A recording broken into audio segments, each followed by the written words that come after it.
This is, as we mentioned at the very beginning of our day, the 6th Annual Women's Empowerment Conference. We missed last year, of course, but are happy now to be back face-to-face for this. I'm Edie Magnus, class of 14, and I'm the Executive Director of Media at Mercy. And we are very pleased to have a most distinguished keynote speaker with us for this part of the program, Ms. Sonya Renee Taylor, whose topic today is entitled, "The Body is Not an Apology, From Body to Global Justice." And she's joining us literally from around the world. Ms. Taylor will be introduced by Roshana Brown, who is a student at Mercy College and who has also attended past conferences. And then at the end of the presentation, we're going to invite your questions and comments, and I'll just remind everybody that the microphone is set up in the middle of the hall, and we want to welcome those who are joining us virtually as well, and you will also have an opportunity to ask questions after the presentation. Roshana, come on up.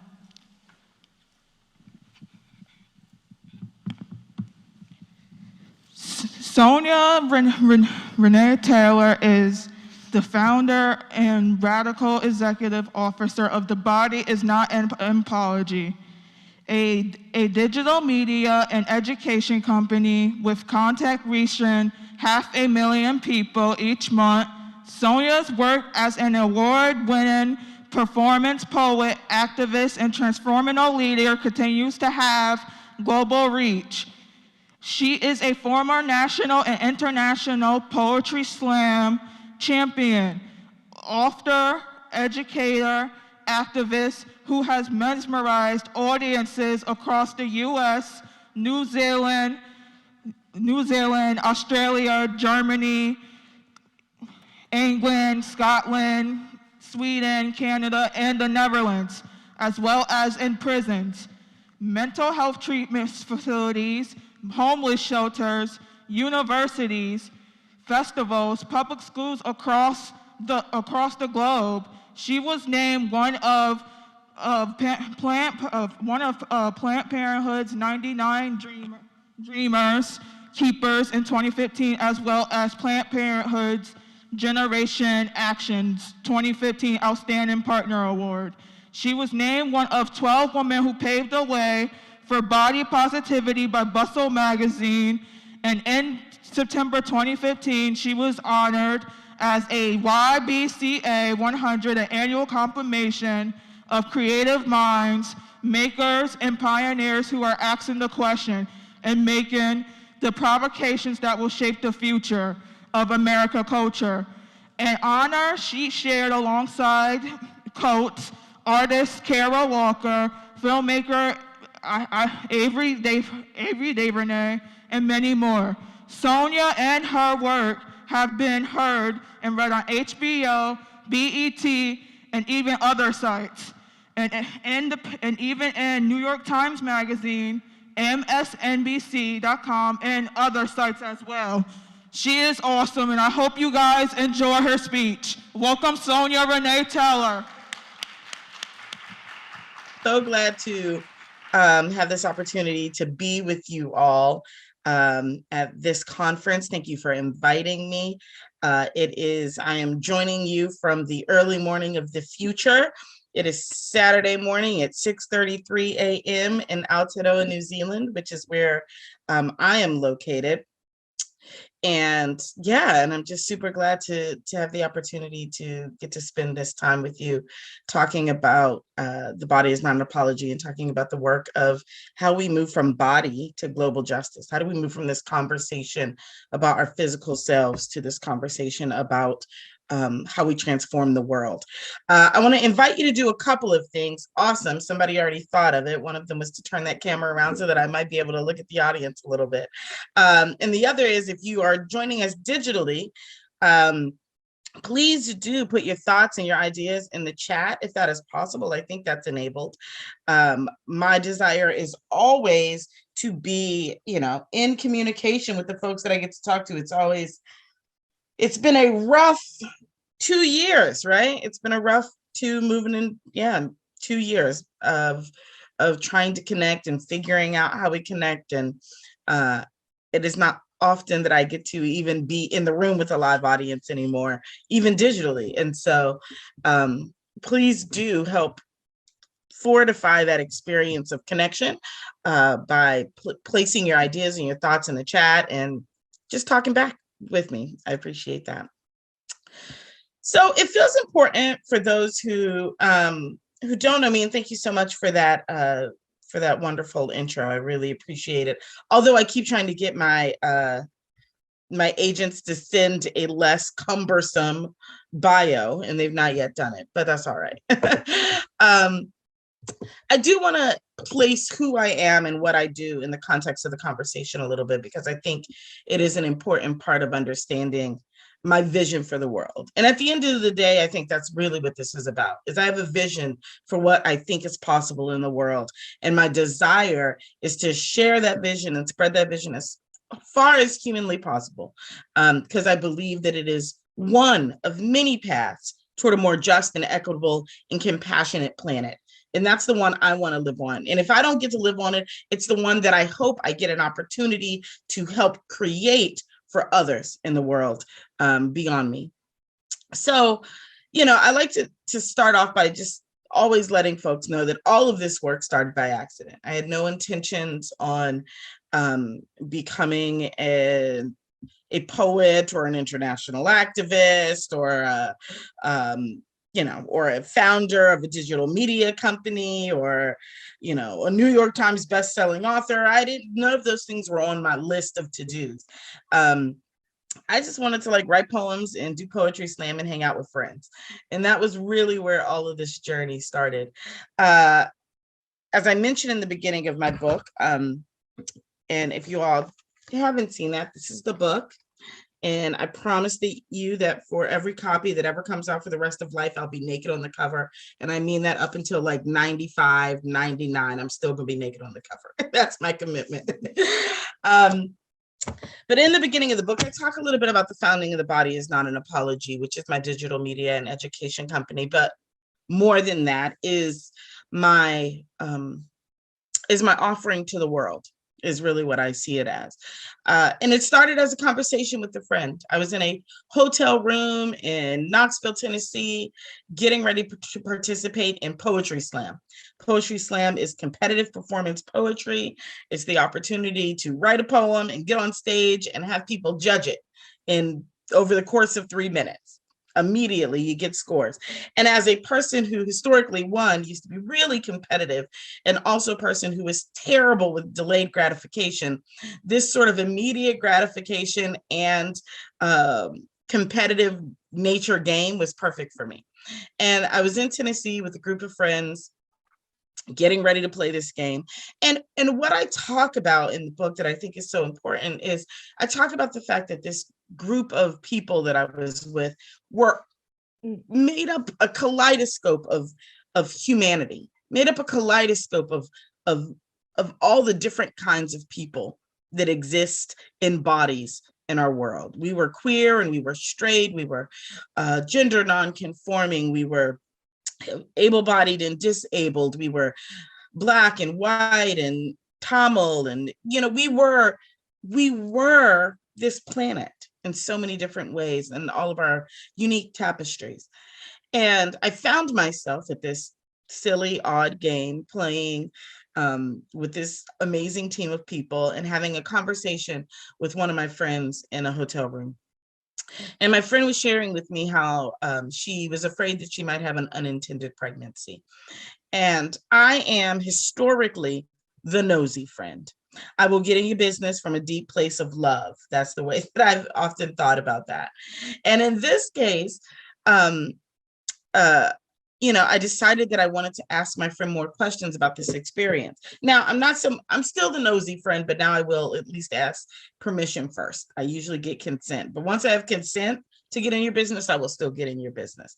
And so part of my former life as a sexuality health educator, as an HIV and AIDS activist and educator and professional, all of those things made me very comfortable to ask people questions about their choices, but also to ask in a way that was non-judgmental, in a way that didn't evoke shame, in a way that was not about telling someone that they were doing something wrong, but much more about a genuine curiosity about the decisions that we make about our bodies, about the decisions that we make over this sovereign landscape that we often don't feel very sovereign about.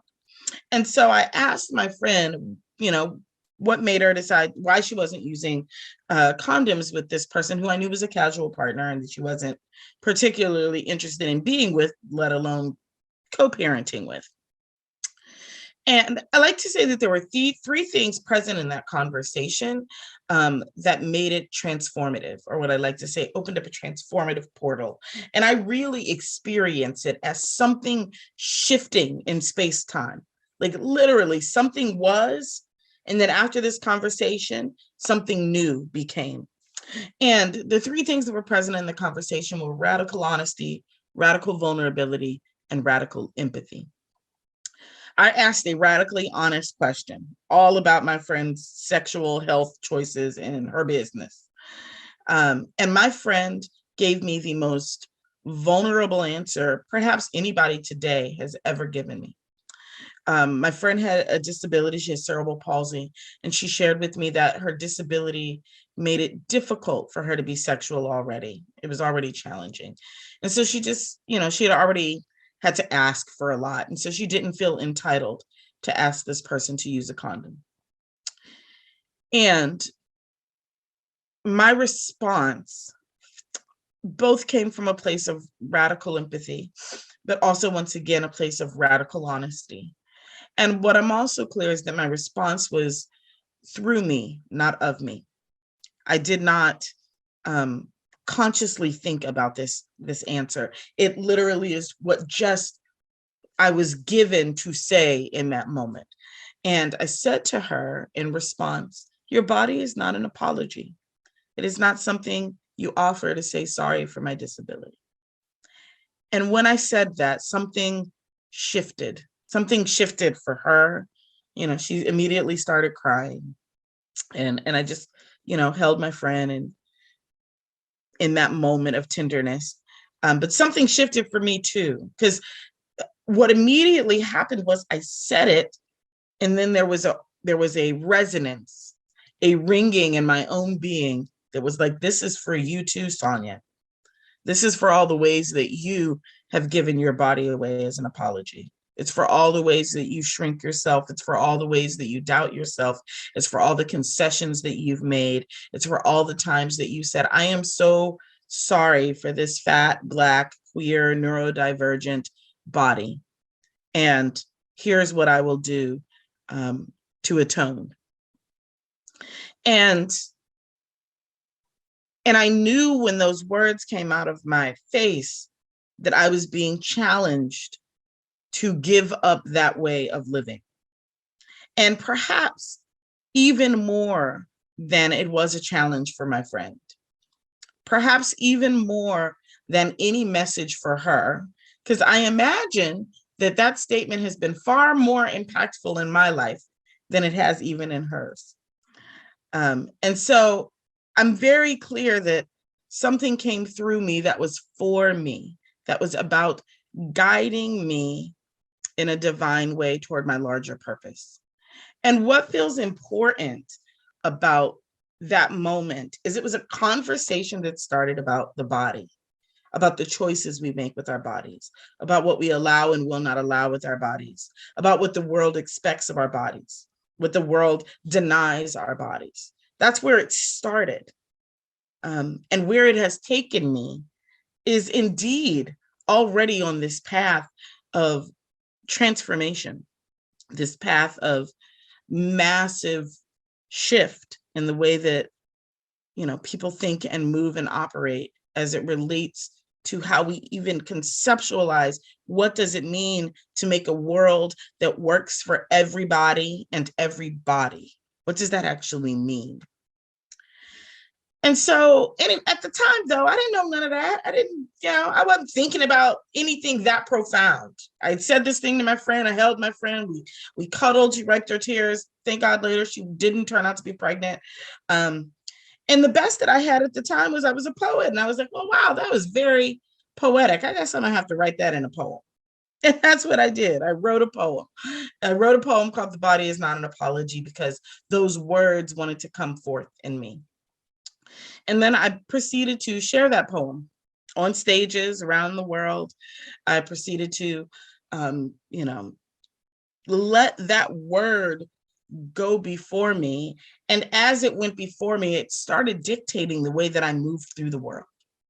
It started dictating what wanted to come to be as a result of it. I'm a firm believer. And I always say this, I'm a firm believer, and it's a silly statement because it's just a fact. And so here's your women empowerment tip number 1. Stop saying things that you believe that are fact. And you could just call it a fact. If you know it's a fact, you could just call it a fact. One of the things that I think we do sometimes is we say, oh, I believe or I think, as a way to soften our authority. And I encourage us to stop softening our authority. When you know it, you know it. So it's a fact that the word makes the world. It's not a made up thing. It's not my belief. It is the actual truth. Things that are written down right now, we are barely not nuking each other because some people said it and wrote it down at one point. And at any point, they could rescind that word and we could be in a totally different circumstance, right? The word defines the world. It defines our understanding of the world. And so what we speak creates in literal, material ways. And so every time I got on a stage and said, the body is not an apology, the body is not an apology, the body is not an apology, what I was doing was creating a container in which I was being directed to live. I say often that, the body is not an apology came through me, and the world has been like my refrigerator, and the body is not an apology is the refrigerator magnet. And I stuck it to you all so that I had to look at it every day. Right? Like this actually it wasn't about other people, and it was. And I kind of had to be tricked into knowing that it was about me, right? I had to think that I was creating this thing as a conversation for my friend. I had to think that I wrote this poem so that I could do it on stages. I had to think that I was doing this for other people so that I would be forced to engage it on a regular basis. Because oftentimes the things we're doing just for ourselves, those are the things that can slip away easily. We can forget that it's often a commitment that we are not as intentional about keeping, the commitments that we make to ourselves. But the things that we commit to other people, that's where we feel accountable, right? And so in some ways, I feel like the universe was like, well, we're going to have to make Sonya think she's doing this for other people so that she will be forced to do it for herself. And so every day that I walked around saying the body is not an apology on a stage, one of two things was happening. And I like to think of this in this sort of metaphysical sense, right? You say something, it is literally expelling energy out of your face. That's what talking is, expelling energy out of your face before you. And then you have to move into that exhalation. You have to literally, the next step I take is into the air I just spoke. And one of two things will happen. Either I walk into the air I just spoke, and me and that air are in alignment and it carries me further. Or me and that air are not in alignment. We're in contradiction. And that operates like a wind in my face. It feels like friction. It reminds me of all the places where I am not aligned with my word. And there were so many places where I wasn't aligned with my word. But there was a really simple one. And the simple non-alignment was that I had a selfie in my phone. a picture I had taken of myself getting ready to go to an event, and I felt delicious and saucy and sexy, and you couldn't tell me nothing. I like to say I was giving it to the people, is the way that I like to think about that. I felt fabulous and beautiful. And I looked at this picture and I felt fabulous and beautiful. And the immediate next thought was, how dare you? You don't have any right to feel fabulous and beautiful. That's not true. Fat, Black, dark skinned, queer, neurodivergent woman. You don't have any right to feel beautiful.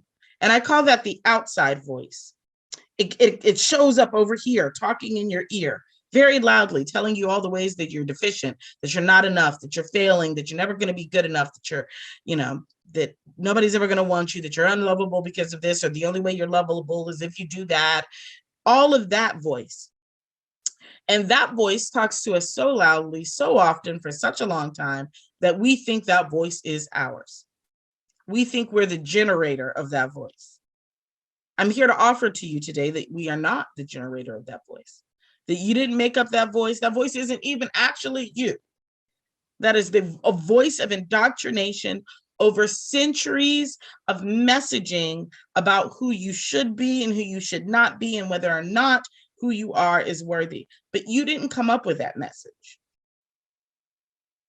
Systems and structures of oppression and marginalization came up with that message. Centuries of patriarchy and sexism and misogyny came up with that message. Centuries of white supremacist delusion and racism came up with that message. Decades of fat phobia and homophobia and transphobia came up with that message. Centuries of ableism. Those systems were talking to me and telling me that I should not feel as powerful as I did feel. And so at that moment, I hid the picture away. But a curious thing happened that I think is important to note. The curious thing that happened was, all of a sudden, I had the experience of having the distinction between my authentic, honest voice, what I call my radical self-love voice, and the outside voice. Because if you remember, the first thing I said was, oh, yes, fabulous, Sonya, you look amazing. Yes, you are powerful and beautiful and brilliant. That was the first experience. And then the other one came flooding in to subsume that first experience. And so in that moment, I didn't share the picture. I hid it away in my phone for months. But what would not leave me was the discordance between that authentic feeling and the conditioned feeling, between my authentic self and my indoctrinated self, between my radical self-love and a world of body shame and body terrorism.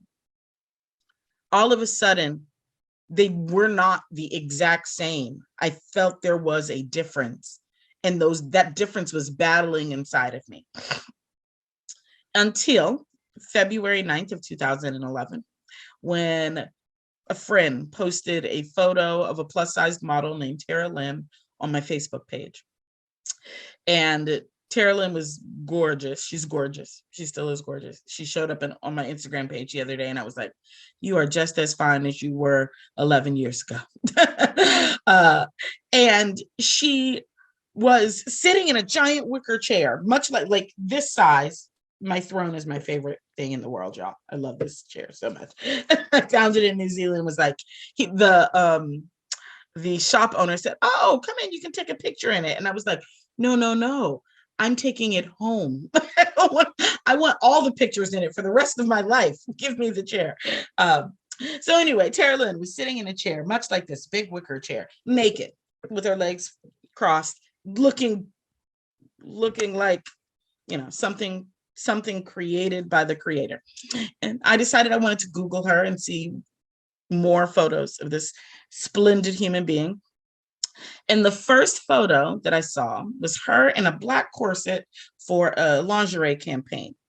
And the picture that I had been hiding away in my phone for 5 or 6 months at this point was a picture of me in a black corset preparing for this event.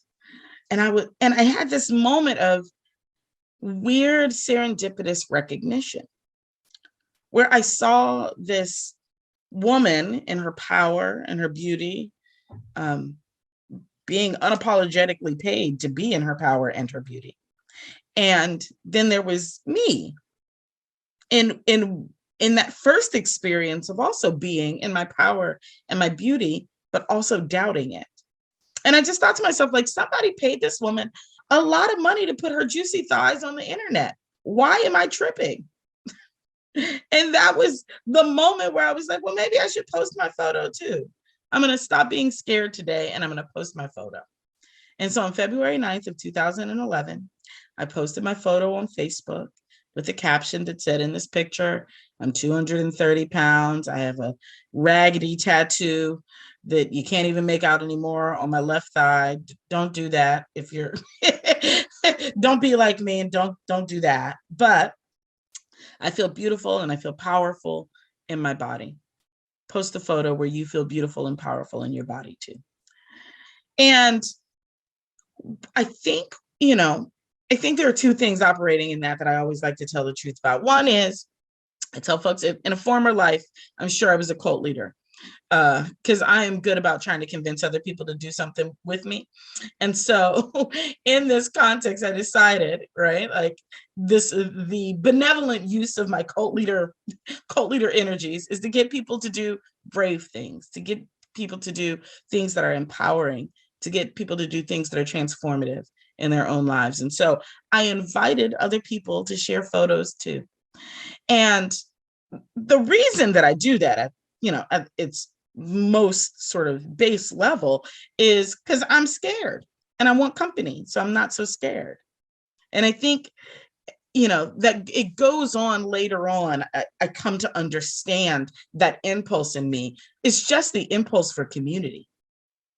And so again, as we're talking about how do we move from the body to global justice, we move from the body to global justice through the body of community. That as we transform this journey of radical self-love from an individual level to a collective level, what we find is our people. What we find are the folks that are most aligned. What we find are the people who are as invested in the transformative nature of possibility as we are. That's what we find. And so I asked the 30 people, I asked people to post pictures where they felt beautiful and powerful. The next morning I woke up and 30 people had tagged me in photos. And I was so tickled and inspired and, amazed. I was like, oh, this is really awesome. Maybe we just need a place where we are allowed to affirm ourselves. We're allowed to be unapologetic in our bodies, where we are allowed to listen to that first voice first, where that voice that says, yes, you are indeed beautiful and powerful and sexy and delicious and magnetic and all of those. Yes, that you are allowed to listen to that first. You are not obligated to doubt that truth. And what if we just have a little space where we're allowed to do that? And so I was like, oh, well, maybe I'll just start a Facebook page. And this is where we'll keep these pictures and we'll just, keep the photos and people can post and it'll be cute. And so I started a Facebook page and those first 30 people came over to the Facebook page. And I was like, oh, I have this poem. It's called The Body Is Not an Apology. So maybe I'll just use the poem and as the title of the Facebook group. And so I was like, great. So now we have a Facebook group and it's called The Body's Not an Apology and there are 30 members. Wonderful. And then those 30 members became 300 members and then it became 3,000 members and then became 30,000 members. And people started asking me like, can I write about these ideas that you're sharing? These feel really powerful and resonant to me. I want to write about these. And I said, you sure can, please do. And so we started a little Tumblr page. Tumblr might be before some of y'all time. Now, the speed of the digital world is mind-boggling to me. Tumblr was the way you wrote things before Medium became the way you wrote things, before Substack became the way you wrote. It's just mind-boggling to me, the exponential pace of the digital world. Anyway, so we had a little Tumblr page. And then I had people who said, hey, I would love to gather people in my community and talk about these ideas. Can I start a support group? And I was like, you sure can. Sure. Here's some of the principles that are, guiding us. Yes, do that. And before I knew it, a community had built itself around me, a community of shared ideals and visions, a community that had deeply embraced the idea that we might not have to apologize for being in these bodies. But not only that, a community that said, whose bodies are we always asking to apologize? Whose bodies are we always asking for some sort of atonement from? Whose bodies are we under-resourcing? Are we marginalizing? Are we oppressing? And how do we dismantle that? What are the tools that can shift the nature of that kind of marginalization and oppression? And I believed that those tools were the tools of radical self-love. And so I started talking about and developing those. But I want to stop here, and I want to take in that journey, because when we talk about how do we go from the body to global justice, in this narrative, we're talking about how do you go from a conversation with a friend to a global media company, a New York Times bestselling book, and millions of people around the world who now know the words, "The Body is Not an Apology," who have read the content or the book, "The Body is Not an Apology," who have tattooed the words, "The Body is Not an Apology," on their own bodies. I'm sitting talking to you from New Zealand today because of a global fellowship for social impact entrepreneurs, for people who are incubating global change projects around the world. That project for me is "The Body is Not an Apology." And that's why I got invited here. That started with a conversation with a friend where I uttered the words, "The body is not an apology." So when you talk about transformation, when you talk about how you go from the body to global justice, I think one of the most salient things inside of that story for me is that each and every point where I could have chosen a no, I chose a yes. At each point in that journey where I could have done the status quo, I could have done the comfortable, non-confrontational thing. I could have done the thing, I could have answered to my fear instead of answering to my purpose. And that, to me, is one of the key elements about how you move from the individual, which is what I mean when I say the body, to the collective, which is this vision of justice. That at each point, there was a point where I could have done what we always do. I could have said, that's not my business to be asking my friend about her sexual health choices. I could have done that. And we would have had a regular, surface level conversation that wouldn't have transformed a thing. I could have kept that selfie in my phone and listened to that voice of doubt and shame, all right, and minded my business, and it wouldn't have changed anything. I could have just posted my picture and never asked anybody else to post a picture at all, right? And then we would not have had a collective experience. It would have just been my individual experience, right? I could have stopped sharing. There are all so many points where I could have just chosen the most comfortable, easy thing. I could have chosen the root of fear. And this transformative, life-changing experience would not have happened to me. And I think that is true for all of us, that there are points in our lives where there is fear and there's doubt and there's uncertainty, and we are at a fork in the road. We are at an opportunity where we can choose the yes that is calling us toward our highest self, that is calling us toward transformation, that's calling us toward massive possibility. Or we could choose our fear and then do what we've always done and get what we've always gotten, right? I think that's such an important thing to remember as we imagine how it is we get to a world that is just and equitable and possible. We cannot get there doing what we've always done. We cannot get there with the path we've always taken. We cannot get there with no and fear and comfort. The comfortable path, the path that we know, it's well worn, the robe is cozy now, the slippers are broken in, it feels nice. That one is probably not going to get you to the new place. The new shoes ache a little bit when you first put them on.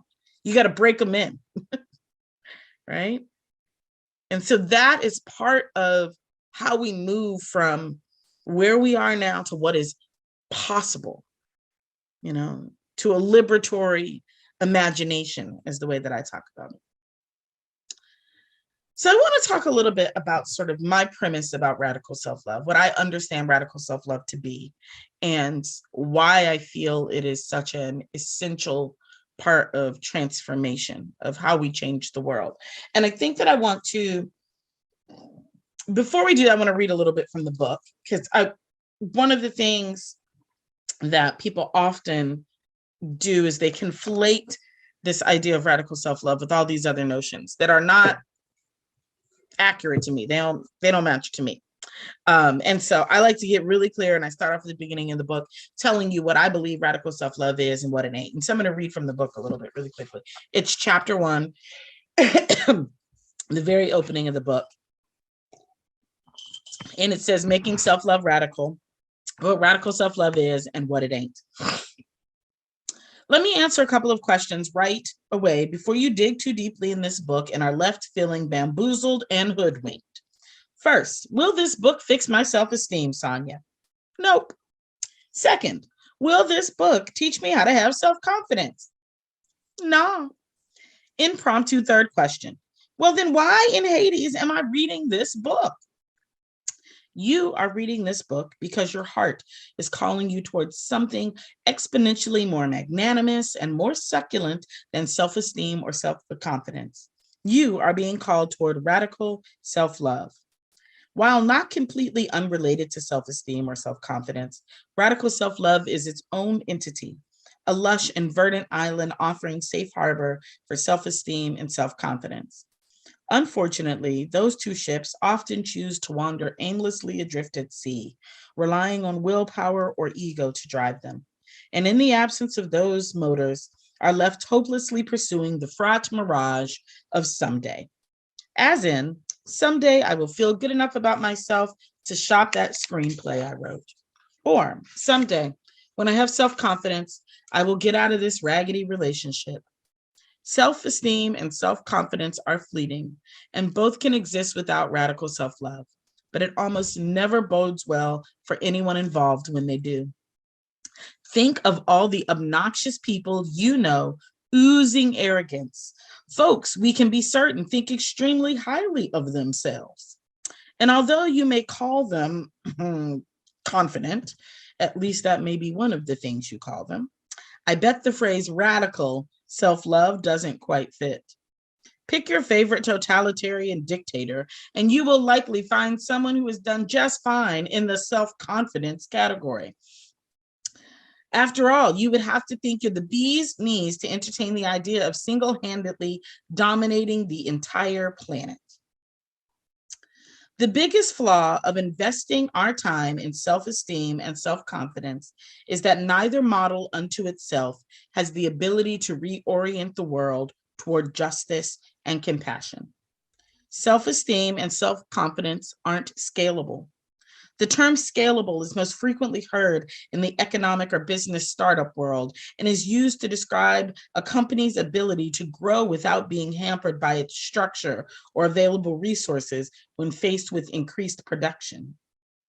If self-esteem and confidence are primarily fueled by ego and external conditions, they are inevitably going to be a shaky platform upon which to build full, abundant lives. They can barely hold up our expanding dreams and awakenings. They are certain to buckle under the weight of oppression. On the contrary, radical self-love builds a foundation strong enough to carry the enormous power of our highest calling, while also connecting us to the potential power of all bodies. If radical self-love is an oak tree, it is an essential part of an entire ecosystem. When it grows stronger, the entire system does as well.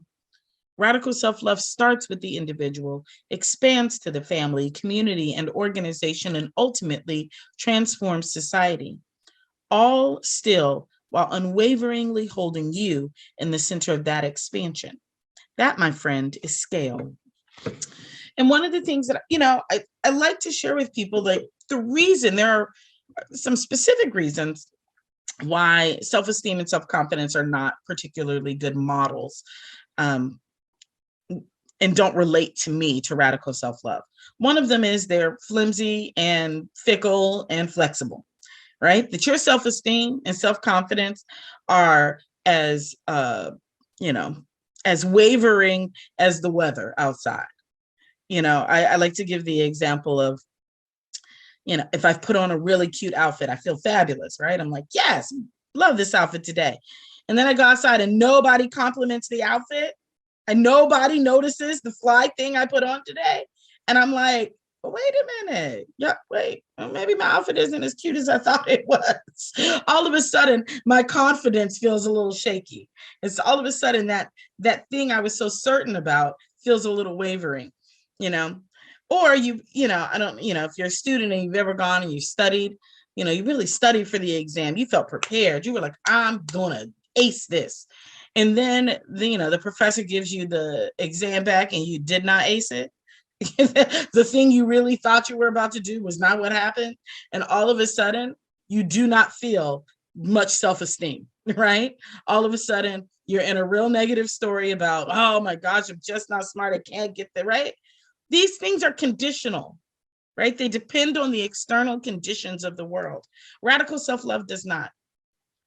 Radical self-love is inherent, innate. It just is.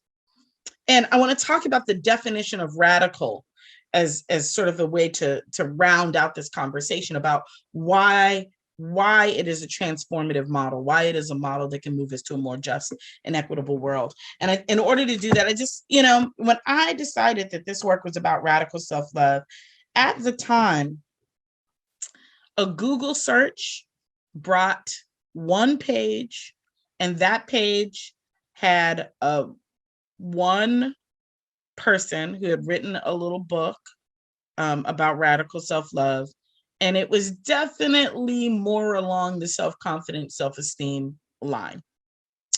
And that was the extent of what Google was producing around radical self-love when I started this work 11 years ago. And so today, at that time, radical self-love to me, just something about it just made sense. I was like, yes, right now, I think what I'm talking about is a love that changes stuff. I'm talking about a love that transforms the external conditions of the world. I'm talking about a love that changes systems and structures. And that's how I understand radical. That's what radical is to me. And then I looked up the word radical. And lo and behold, it was exactly what it was that I was proposing with the kind of love that I was talking about. And so the definition for radical is of or going to the root or origin, fundamental. And what I propose is the kind of love that I'm talking about is the root or origin of our experience on this planet. That we came here as love, that we came here in right relationship with our own bodies and the bodies of others. You have never seen a self-loathing toddler. You've never seen a toddler who's like, I just hate my thighs. I can't deal with my squishy belly. Has never happened and never will. The power and magic that is our bodies is an immediate experience of babies, of babies. They come in complete wonder and awe. Have you ever seen a baby discover they have feet? It's the most wondrous, adorable, awesome experience in the world, right? And they feel that way too. Wow, this is the most wondrous, adorable, awesome experience in the world to discover I have toes. You were a baby. I would like to remind you that that state of experience is an experience you had. It is a way of being that you had about your own body. It is the origin of your relationship to your own being and to the being of others. And so the work of radical self-love is not to figure out how you love yourself. It's to figure out what has been put in between you and your state of origin. What is the world piled on top of your state of origin such that it feels far away? It's not far away, it's just buried.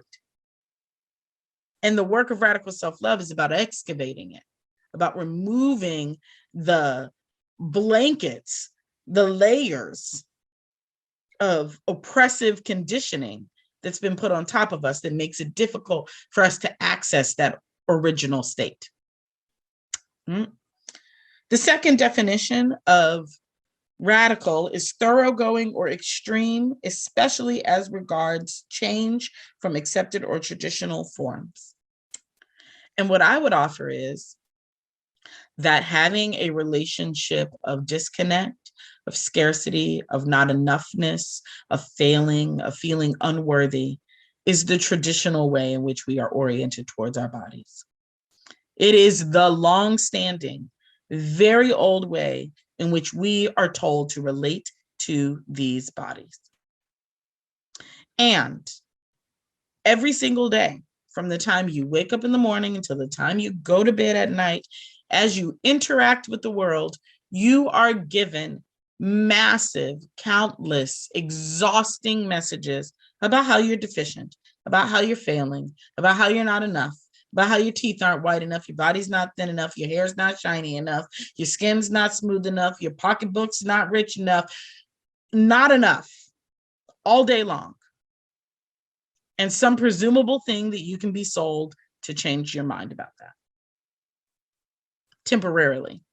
Because if you changed your mind about it permanently, you would stop being a good consumer. And so consequently, the goal is just to give you some sort of placebo for a small period of time, and then have you go back and buy more things. I would offer that the way our world deals with bodies, the level of shame and violence and degradation that we leverage against some bodies is thoroughgoing and extreme already. That it is constant and exhausting, that we ran multiple years of a television show that involved making a spectacle of fat bodies and having them engage in disordered eating on television, and then sprouted several different shows off of similar premises. I would offer that I might be frozen, so let me make sure I'm not frozen. Can you all still hear me? Am I good? Awesome. I would offer that is thoroughgoing and extreme in the ways in which we feel about fat bodies. That is thoroughgoing and extreme in its violence towards fat bodies.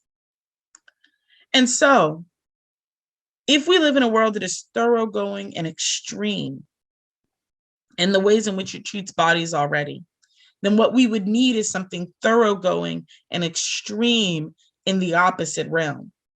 And this is one of the reasons why, things like self-acceptance, and I talk about this in the book, don't particularly move me. I think they are a useful framework to visit, right? As you're trying to understand radical self-love. Stopping at self-acceptance to catch your breath and orient to the world, I think is fine, but don't stay there, because self-acceptance is not thoroughgoing or extreme, and it is not powerful enough to challenge a world that is thoroughgoing and extreme in its hatred of some bodies, in its violence against some bodies, in its degradation and oppression of some bodies. We need something that is as powerful to counter that sort of experience in the world. I'm going to go to the third definition last. The fourth definition of radical is forming a basis or a foundation. And the fifth definition is existing inherently in a thing or a person. And what I offer is that self-love is inherent, that you arrived here. It is, like I said, it is your origin, and it is who you already are. You didn't lose it. It didn't go away. You don't have to find it. You just have to figure out what's in between you and who you've always been. I'm also very curious about what a world looks like built on love. We have tried to build it on everything else. We've built it on profit. We've built it on marginalization. We've built it on patriarchy. We've built it on white supremacist delusion. We have built the world on everything else. I'm just curious what it would look like if it were built on love. I consider this an experiment. I'm like, why don't we just test it out? Why don't we see what would happen? If we fail, we still got to be doing better than what we're doing right now. Right? The last definition of radical, and is the one that to me is the most important piece of this work, is the definition is favoring drastic political, economic, or social change. Radical ideas. And, I say this probably in every talk I give. I love you.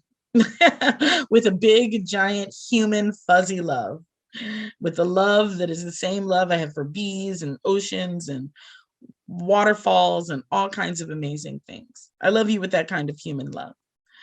And I would not have dedicated the last 11 years of my life to tend to your individual self-esteem and self-confidence. There's nothing in that for me. And this work is not altruistic. I do not do this work because I just want everybody to feel so good about themselves. That's not why I do this work. And I do want you to feel good about yourself, but I would not have dedicated my life to make you feel good about yourself. That's a lot of labor. I'm sitting in New Zealand at 6 o'clock in the morning. It's got to be something more in it for me than that. And I'm going to tell you what it is that's in it for me than that. We live in a world where, because we have decided that some bodies are more valuable than other bodies, some bodies are deserving of more things, more resources, more opportunity, more grace, more kindness, more compassion, more safety than other bodies. I will always live in a system that has decided that the identities that exist in my body are identities that are not at the top of that list of who deserves safety and love, compassion, care, resource, opportunity, power. I live in identities that cannot be shifted and changed to be at the top of that list. As long as I am a fat, Black, queer, neurodivergent, cisgendered woman, I will be down that ladder of bodily hierarchy. I will be one of those bodies that the world has decided doesn't deserve all of the opportunity and safety and care and resource that this planet has to offer. And so until we no longer believe that some bodies are better than other bodies, that some bodies are worthier than other bodies, that some bodies deserve to have everything and other bodies deserve to have nothing. Until we dismantle that notion collectively, I will always experience obstruction in my journey of radical self-love. And so my job is to help you divest from that ladder, to divest from the idea that somehow your body isn't worthy, isn't enough as it is, so that we might all eventually divest from that ladder, and then all of our pathways to radical self-love become unobstructed, become available to us, become clear. And that's why I do this work. And that requires drastic change, drastic, radical change to the ways in which we deal economically with bodies, to the ways in which we deal legislatively with bodies, to the ways in which we deal socially with bodies. And that each and every one of us co-create this system, the systems that we live in. We are holding up those systems, or we are dismantling those systems. And there is no in between. You are either actively working to interrupt it, or you are a brick in the layer of its foundation. And my goal is to help people see that so that they choicefully divest from being a brick in the layer of those systems. And that's the work that is radical. That is how we transform a society. By deciding that the one that we've been doing is not what we want to invest in anymore. Not on an individual level, not on an internalized level, and not on a collective level. That world isn't the only way. That there is another possibility, and that possibility is radical self-love. And that in that possibility, we have a world where everybody has access and opportunity and resource, because there is no way that one body deserves greater access, resource, and opportunity than another body. That our bodies don't have to figure out how to be enough. That our positions and jobs don't make us enough. That our thinness doesn't make us enough. That our able-bodiedness doesn't make us enough. That our whiteness doesn't make us enough. That our cisgenderedness doesn't make us enough. That we are inherently enough. And when we understand that we're inherently enough, we don't actually have to participate in the paradigm of comparison that we have put ourselves in. And when we stop being in the paradigm of comparison, we stop being in the paradigm of scarcity and competition. And when we stop being in the paradigm of scarcity and competition, we release opportunity for everyone to thrive, for everyone to have all that they need to live into the fullness of their own radical self-love. That's the reason I do this work. That's what is most important to me. And that's what I believe is possible. I believe deeply within my entire being that that is possible. And I believe that it starts with us. It starts with noticing our own indoctrination into these systems. It starts with saying, where does this system live in me? And how do I extract it on a daily basis? How do I shift my own thinking so that I'm no longer an agent of body shame and body terrorism, but that I am an unapologetic advocate of radical self-love? And how contagious that is. In a time of great contagion, what I most want us to spread is radical self-love. And I certainly hope that through this talk today, I have made some of you converts. I hope that some people are feeling like, yes, that's something that I want for my life. And maybe that's possible for me too. And I want to assure you that it is. That I'm not proposing something that's impossible. I'm also not proposing something that's easy. I am never, ever, ever going to tell you that this journey has been easy. It has been the most challenging journey of my life. But it has also been the most fulfilling, the most transformative, the most love-infused journey of my life. It has offered me nothing but greater expanse and possibility, love, and liberation. And I do want that for every human on the planet. That is my desire for every person in the world. And with that, I want to thank you all for allowing me to be in this conversation with you. And I'd love to spend our remaining time talking about the nitty gritty. Let's get into some Q&A and, ask me some big, challenging, complicated questions about how radical self-love can be real in the world.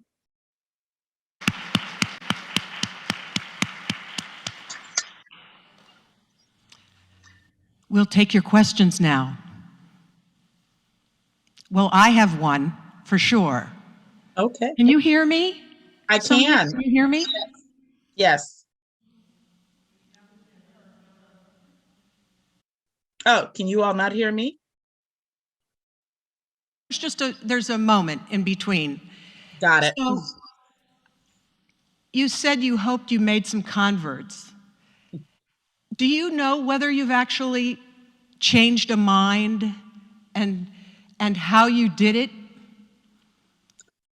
Ever communicate with you? Wow, I now realize I'm part of the problem. Oh, yeah. Every day. One of the, most beautiful things, and I think the reason I'm still in this 11 years later is because I have watched people shift and change. I have watched people, the work of radical self-love, when you take it on, what you're taking on is a commitment to say, I'm down to look at how I have thought about my own body, but I'm also down to look at how I've thought about other people's bodies. I'm down to see how I've been a part of this system, and to divest from that. I have, The Body Is Not an Apology, like I said, has had, over 7 million people visit our website and read our content. I've sold over 400,000 books. I wasn't being exaggerative when I was like, no, people send me tattoos of The Body's Not an Apology on their body on a regular basis.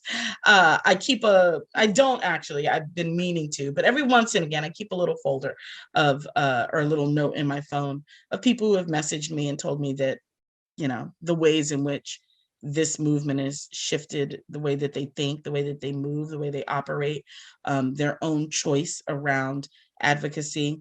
One of my favorite stories actually about a transformed person was actually my editor of my book, The Body Is Not an Apology. When he first got assigned to edit my book, he was like, I think this is, more than likely just another person talking about, making excuses for unhealthy choices, was his thoughts about the work that I was doing. And through being engaged in this process with me, he came, one, to understand his own history of disordered eating. He came to understand his own internalized fat phobia, the way that was playing out in the way that he was moving through the world. And he was completely transformed in his own experience through experiencing the work of radical self-love, and then went on to be a massive change agent in his organization around equity for women, around equity for people of color. So, that's the one example I actually include in the second edition of The Body Is Not an Apology. But people, thousands of people at this point have written me with those kinds of really powerful, transformative stories.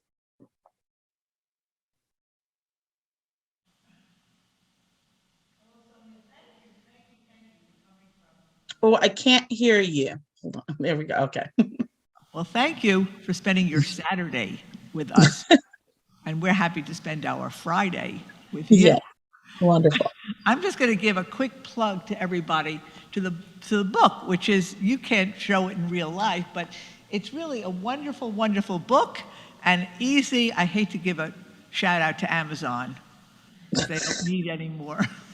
But anyway, easy to get on Amazon, other places. But, thank you for all of that.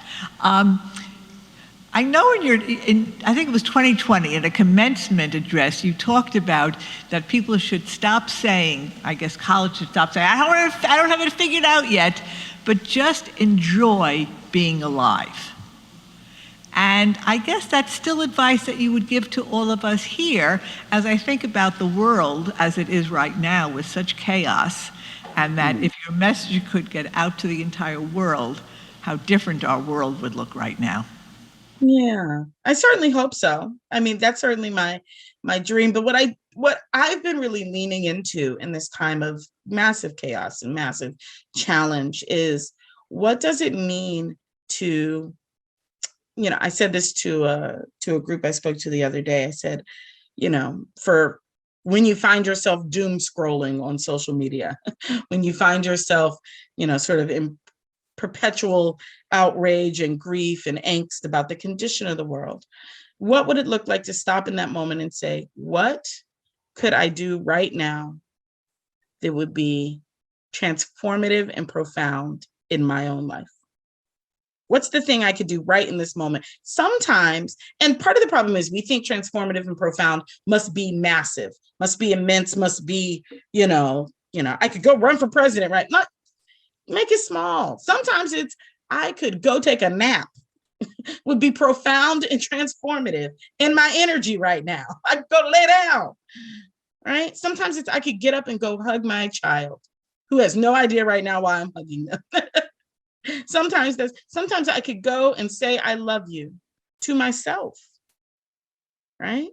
To someone else in my room, right? Sometimes it is, I could go write that senator that I've just been sitting in my house complaining about and yelling at the internet about. I could actually just take that energy and go write, right? There is a moment of actual action that we can take that leaves us feeling empowered, that leaves us feeling powerful, that leaves us feeling like we've contributed, rather than just feeling at the whim of the circumstances of the world.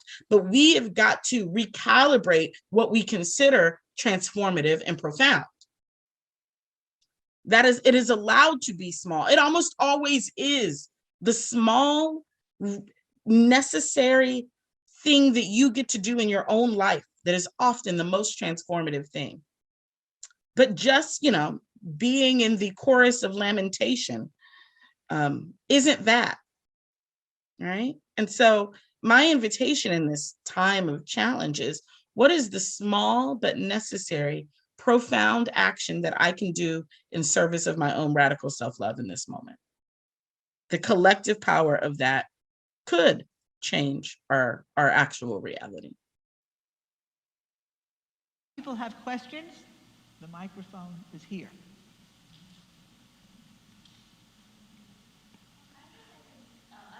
Please come over here. Hi, how are you, Sonya? Can you hear me? I can hear you. I just wanted to say first, thank you, because right now, like in society, there's this view of everyone should be perfect. And even now on social media, you see a lot of people dressed a certain way. You see a lot of social media influencers and what filters and all this, but that's not actually reality. So I just wanted to thank you for showing that, because there's nothing wrong with being imperfect. There is no such thing as perfect, and being perfect means imperfections. So I just want to say thank you. And how can you show that to younger girls who are just growing up or just starting to experience that? Yeah, thank you for that. Thank you so much. And I think you're absolutely right. There is no perfection is an illusion and a lie. It's a lie. And I think that for me, one of the biggest things we can do is remember, right? The younger we are, the closer we are to radical self-love, the closer we are to our actual true and authentic understanding of ourselves as inherently worthy and divine. But it's also the time when we start getting those immediate messages that that isn't true. I think that the more that we are willing to be, as older people, ambassadors for that honesty, ambassadors for the reality of imperfection and the beauty of imperfection, right? To help young folks see that the message they're being told isn't real, and to teach them how to poke holes in it. The best thing you can create in this world is a critical thinker. I'm going to say it again, particularly right now with the context of the way that the world looks. The most powerful thing that you can be is a critical thinker, someone who can discern truth from falseness, who can discern reality from fiction. And that comes through the ability to ask questions, right? To ask for more information, to ask for that source and where that source came from, to want to know more information. And so I really encourage us to not, when we hear young people sort of parroting the ideas of perfectionism and like touting social media influencers as the thing to aspire to like begin to ask, so tell me more about that. Like, why? Do you think that person really, do you think that person really has all those people? Did you know you can buy followers on Instagram? Right? Like, let's start asking these kinds of questions, pointing that out. There's a great documentary on Netflix, and it's like, I can't even remember what the exact name of it is, but it's sponsored by the New York Times, and it is about the sort of world of social media influencers, and it relays how people become social media influencers. It actually sought to take like 3 regular people and see if they could make them influencers, right? And they're regular people. They had like 500 followers. They're friends or schoolmates on Instagram. And by the end of this experiment, they have hundreds of thousands of followers. One, because they've bought them, because they've done things like take pictures next to a toilet seat, because the toilet seat looks like an airplane window from the right angle. And so this is how they said they were going to all these places, right? These pictures. Or like somebody has something set up that looks like a private jet, but it's really just like some chairs in an alleyway. This is how social media is actually creating, right, these stories. We need to be telling young people that. We need to be relaying that to them so that they know that like what they're looking at isn't reality, but who they are, that is what is reality. And that's the thing we should invest in. Yeah. Thank you. Absolutely. Can Hello? you hear me? Yes. Hi, thank you. We're loving you from Mercy College, thank you. Question is, when you began talking about a friend with cerebral palsy and then shared all your feelings, which were very impactful, are there specialized theories, ideas about working with people with disabilities? A lot of us are committed to that. And Nicole's question was, about young girls. So a lot of us bring different focus, and mine would be the image of people themselves when they have a disability.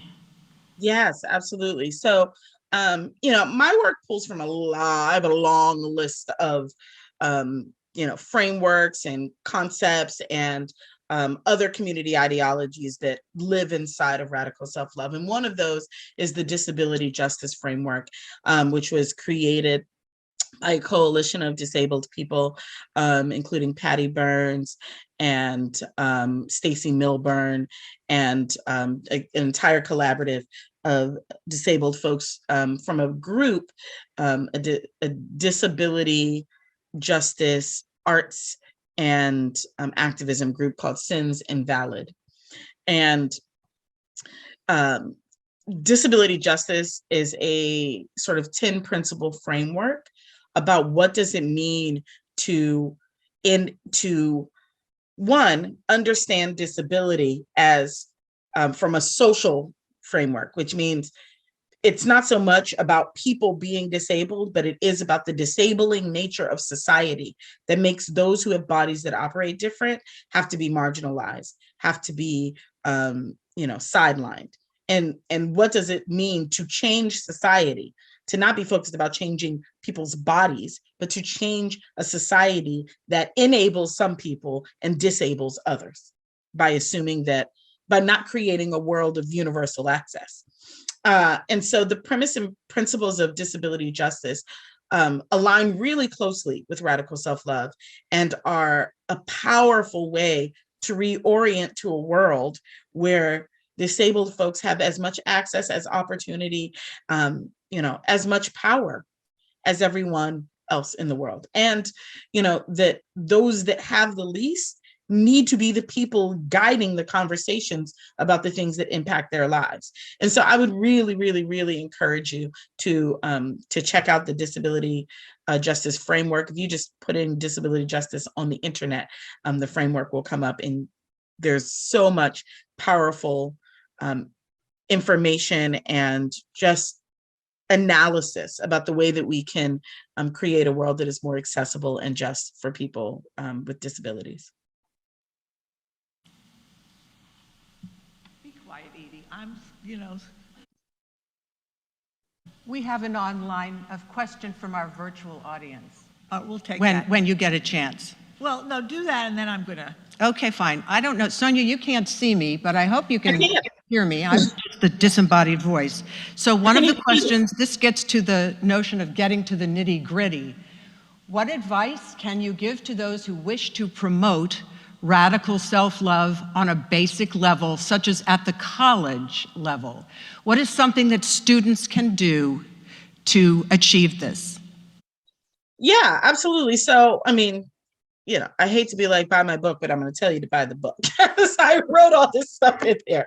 I also have a workbook that's called Your Body is Not an Apology Workbook. And the intention of that really was to say, what are the practical everyday ways in which I can practice radical self-love? How do I live this, right? And so in the workbook, one of the things that I did, well, actually, let me rewind. In the first edition of The Body is Not an Apology, I included 10 tools for radical self-love. They are 10 practical everyday steps that you can take that are about how you de-indoctrinate yourself from that system of body shame and body terrorism and move into operating from your radical self-love self. In the second edition of the book, I took those 10 tools out. They got moved to their own book, which is now the Your Body is Not an Apology Workbook. And then in the back of the second edition is, all right, now how do I apply this radical self-love principle to my relationship with other bodies? How do I use it to be a social justice framework in the world? So I'm going to give you 2 of the tips inside of the Your Body is Not an Apology Workbook that I think are the most important and necessary first steps to being able to begin to move inside of a radical self-love framework. And they are tool number 9 and tool number 10. And I tell people all the time, you can do everything else. If you don't do tool 9 and tool 10, you're going to really struggle. Tool 9 is be in community. As I talked about at the beginning, so much of this work grew because people saw themselves in it and decided they wanted to do something. They wanted to lend their energy to the creation of a world that operated from radical self-love. We live in a world that every day challenges the idea that we should feel worthy or enough or divine as we are. And so the idea that somehow you as an individual all by your little self are going to take down that world is silly, fallacious, and rooted in the notions of individualism, right? Which is a fallacy, right?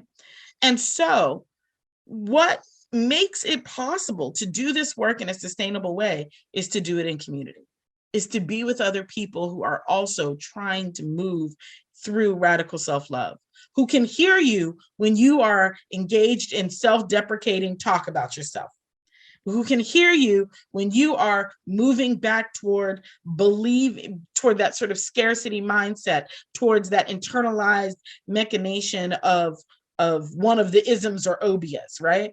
Like, to have people around you who can gently and lovingly say to you, that's not true. The same way I said that to my friend, because we were in community. So when she said, I don't have the right to ask to use a condom, I, as her friend, can say, that's not true, right? But we needed to be in community for that to be possible.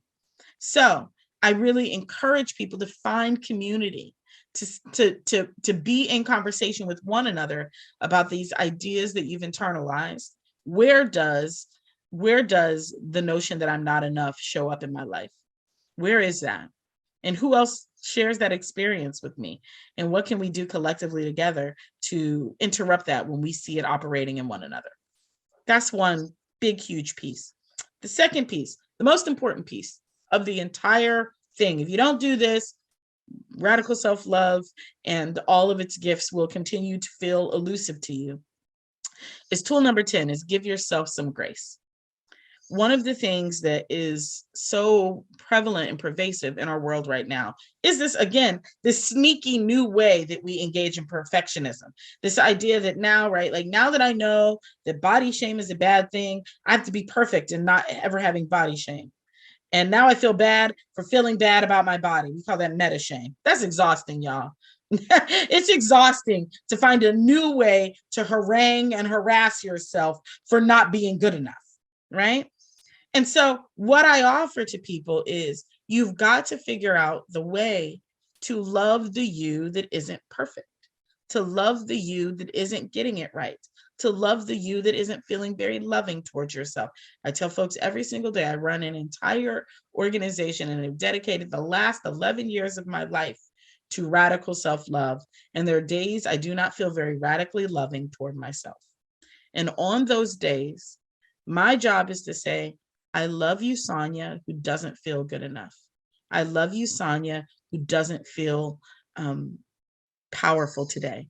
I love you, Sonya, who's put on weight during COVID and has a judgment about that. I love you. I love you, imperfect Sonya. And the more that I can say, I love you, imperfect Sonya, and I don't have to believe it yet. I just have to be willing to practice it. The more that I'm able to do that, the more that I'm able to restore myself to a place of actually feeling like I love Sonya again, all of me. And so those two tools are the most powerful tools that I think you could start practicing today. And then I really, really encourage you to get the book and the workbook and start doing the exercises in it. It is literally written as a handbook. This book doesn't exist in hardback. It's only in paperback, so you can fold it up and put it in a bag, so you can open it up and use it like a journal so that you can engage it as a practical tool in your journey of radical self-love. Sonya, this is another question from our virtual audience. Thank you very much for a thought-provoking talk. I would like to explore a bit more your thoughts on body positivity, self-acceptance, and health. I am coming from the perspective of someone of size, or so my doctor tells me. I also have health conditions exacerbated by weight, or so my doctor tells me. Can you unpack how health, weight, and acceptance coexist under the reality of health impacts and shortened lifespan? So the first thing that I will say is, there are organizations that I think you should immediately go and check out that are doing this work and doing it in powerful ways. One of them is called the Association for Size, Diversity, and Health, ASDA. And you can go to asda.org and look at a lot of the work that is already being done to, one, debunk a lot of the myth that we have about this correlation between weight and health. And one of the things that you will find if you really start to deep dive is that a lot of that science isn't very sciencey. A lot of that science is paid for by pharmaceutical companies who already have a very particular agenda attached to it. The other thing that I think is really important in this conversation, and I talk about this in the book, is decoupling the relationship between size and health, and decoupling health as another ladder, in another step in the ladder of bodily hierarchy, another way in which we say some bodies are valuable and other bodies are not valuable, right? If we decide that only healthy bodies are valuable, that only healthy bodies deserve power and resource and access, then what we've decided is the bodies that cannot fit that structure, right, are inherently to be marginalized, are inherently to be oppressed, right? So as a sibling of two siblings with disabilities, what that framework says is that my brother and sister, who will never be healthy by whatever normative standards exist don't deserve the same opportunities, resource, power, care, and safety that the rest of us do. And I patently disagree with that as a framework of justice or equity in the world, right? The other piece about that is, because there is no standard of health that everybody will achieve, at some point, all bodies will experience being unhealthy. Unhealthy is a state of life, right? But we have turned it into a state of value or virtue, right? Which then allows us to discriminate and marginalize people based off of it. The reality is you will be unhealthy at some point in your life. We all will. Welcome to a global pandemic, right? And so we have got to reconceptualize, one, what we mean by health. What are we really saying? And is what we're saying actually giving access and care and resource to as many people as possible? That's one of those things. I invite you also to read a book. The book is called Fearing the Black Body: The Racial Origins of Fat Phobia. Dr. Sabrina Strings presents a powerful, she's a historian who presents a powerful historical argument for the ways in which our ideas and beliefs about fatness and size right now are rooted in the history of white supremacy, chattel slavery, and the abolition movement, and the ways in which, as an effort to reaffirm whiteness post-slavery and during the Reconstruction era, the public first, the media decided that there needed to be a new presentation of something that people could feel, that whiteness could feel superior around. And so it became size. And then they enlisted the medical industry to co-sign that, not the other way around, right? Or the racist history of the BMI, right? Like, the reality is that a lot of the training, even the physicians are getting, are rooted in those histories, and those histories have not been challenged. And so consequently, what gets parroted are those messages that have really false foundations. So I invite you to really dive deep into ASDA. I invite you to check out those books, and I invite you to really begin to be on your own journey of what does health and wellness mean to me? And what would it look like decoupled from the messages of not enoughness that I may have received from the medical industry? That's where I would say to start. Sonya, thank you again for spending this time with us, from down under to up above. And if everyone would join me also in just a special thanks to our moderator, Miss Excellent herself, Edie Magnus, who did such a wonderful job taking care of us really all day long.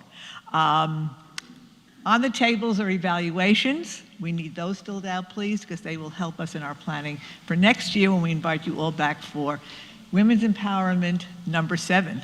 And Sonya, you are, of course, invited back also. So thank you, and everybody have a wonderful weekend. Thank you. Thank you all for having me.